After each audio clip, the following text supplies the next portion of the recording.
Hello people, Juggler here, and I don't often do this, but I'm actually reading the developer updates for patch in November, which could make the Trickster a very strong killer and a very oppressive killer. It could go either way, this one. I've had a little scan over them, but I'm going to go through them, I guess, live, and yeah, I've never really done this kind of thing before, but if it's something you'd like me to do more often, then just leave a comment about it or something.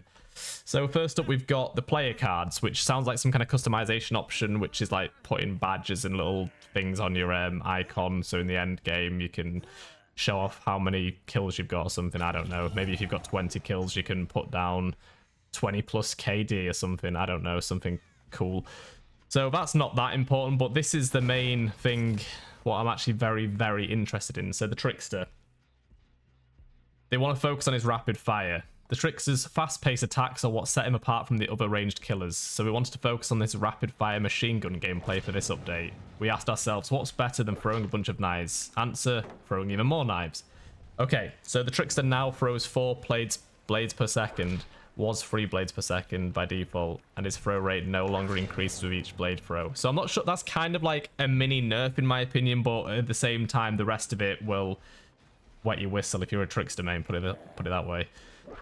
To keep this feeling fair for survivors, we've increased laceration meter to 8 hits, was 6. I think at one point it was 9 when he first released, and I can't remember what it was. I remember when he first released, he was terrible. As well as decrease the time before it decays to 10 seconds was 15. See, I don't really know if I like that change too much. I think maybe 12 seconds would have been a bit better for that, but we'll see. This means that the laceration meter will fill at the same rate as before, but successfully dodging blades will feel a little bit more rewarding. That's kind of cool, so survivors will be rewarded for dodging blades. Lastly, the recoil when rapidly throwing blades can be tricky to deal with, particularly for those playing with controller. Therefore, we have removed the recoil entirely.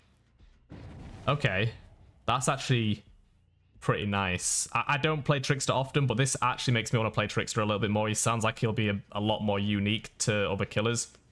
Now, this is the big one for me.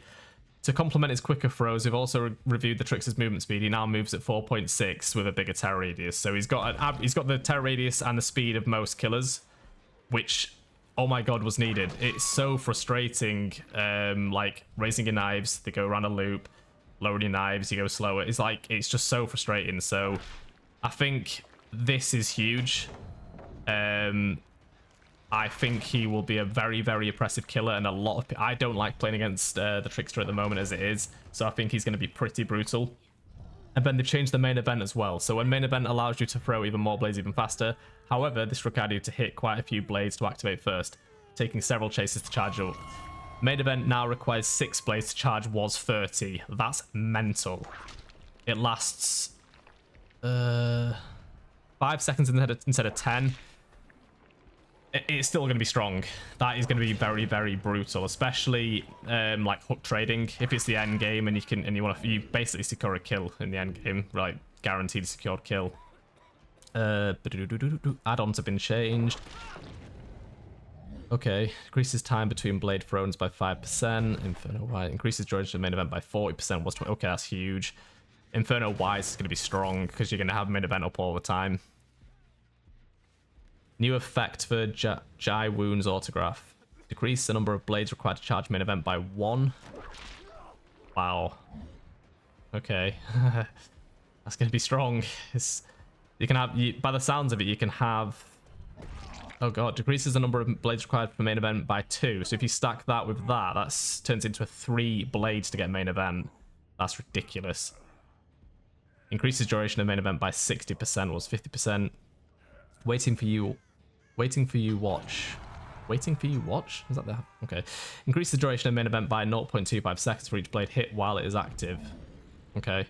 The photo card's been changed as well. For each consecutive blade hit, gain a stackable 1% haste effect up to a maximum of 7%. This bonus is lost when missing a blade or putting a survivor into the dying state. I like that a lot. So if anyone's like a big Trickster main out there and they use that, they are going to be an absolute speed machine. I like that a lot. Now, another big thing with this patch, what's coming up, is Made for This is getting nerfed. And it is getting nerfed, but it now makes it a situational perk, but it's still pretty bloody useful. So after healing another survivor, gain the endurance status effect like it was anyway. That's unchanged, so you still gain that.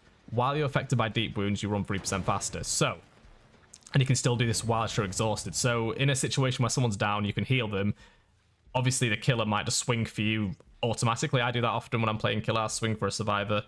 They'll have the endurance status effect. They'll become deep wounds. They'll still gain the 3% movement speed.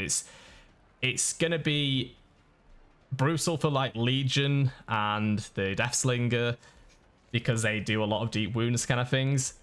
And it also doesn't matter if you're exhausted. I think that's going to be still a strong perk, but it's not going to be annoyingly strong. It's going to be situational, but very strong still, in a good way. I think that's nice.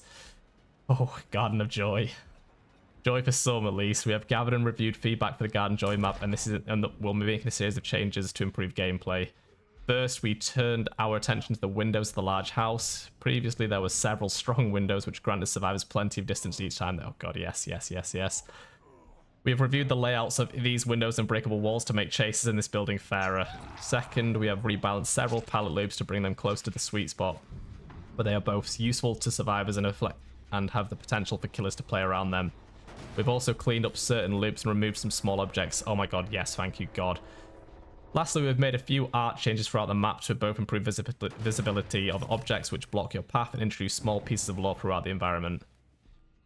Perfect. Like, oh my god. Like, I play Survivor and Killer, and that map is stupidly strong for Survivors. I cannot stand it, and it's just not a good map. It looks awesome, but it's terrible. Okay, the Red Forest. The Red Forest is home to both Mother's Dwelling and the Temple of Purgitation. Yeah. We have similarly reviewed feedback for both maps and are making a series of changes to improve gameplay on them. Okay. The size of these maps, they are largest in the game. This can cause some gameplay issues, costing the killer a lot of time to cross from one. Yeah, that's kind of true, but... Okay. Making them... Do you know what? I really didn't think they needed changing that badly. I know they're massive, but they feel... There's lots of dead space in them. I think they're quite easy to play on, but I do play Oni, so maybe that's why.